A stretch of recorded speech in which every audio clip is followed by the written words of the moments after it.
Dad, Jim, Bill, Graham, what's your dream car? Well, you can imagine how often we've been asked that question over 25 years. And with so many cars out there today, it's a tough one to answer. However, for over half a century, the answer was simple.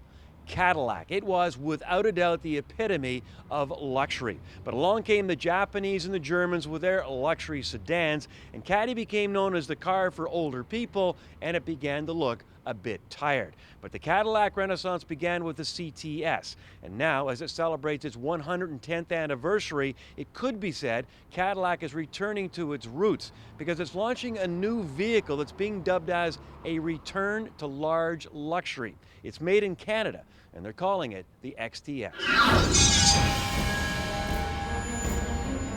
Introducing the Cadillac XTS Platinum Concept.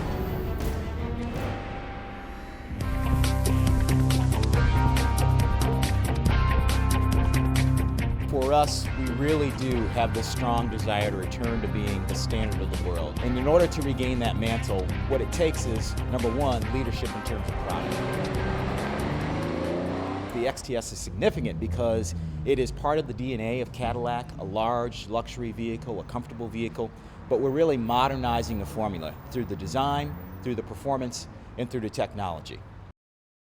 Cadillac is in a bit of an identity crisis right now. They've got their traditional customers, which are older guys, but they really want to get the younger buyers in, and this vehicle, the XTS, is an attempt to do that.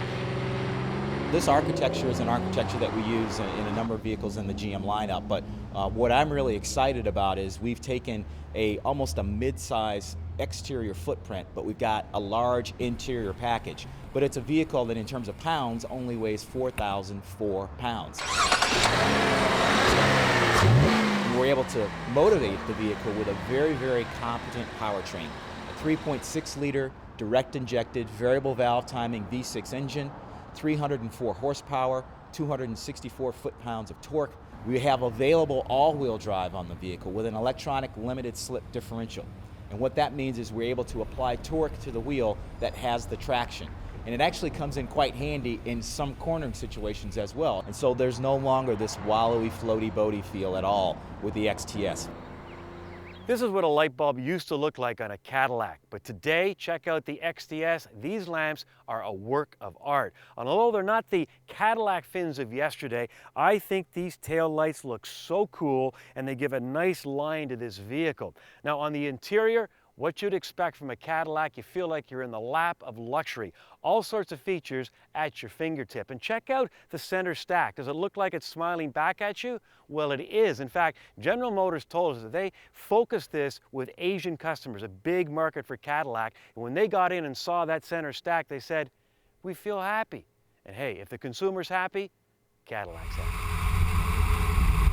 You know, we are introducing groundbreaking technology with the XTS, primarily in terms of Q, the Cadillac User Experience, which is an all-new user interface for the vehicle. Touchscreen capacitive controls, very similar to an iPad, for instance. So the Q is very impressive. In fact, all manufacturers now are adding all these bells and whistles, and I understand why Cadillac is doing that. However, let's not forget this is not a CTS. It is aimed at an older demographic, 59 and up, and they're probably driving an STS in Florida as we speak. So, along with these 65 presets in the radio, do these people really want or care about all this new technology? The nice thing about Q is it can be as simple as you want it to be or as complex and detailed as you want it to be. Are they going to get the younger buyers? I don't know. I mean, I think, I like the car. I think it's terrific handling. It's right up there with BMW and Audi and Mercedes.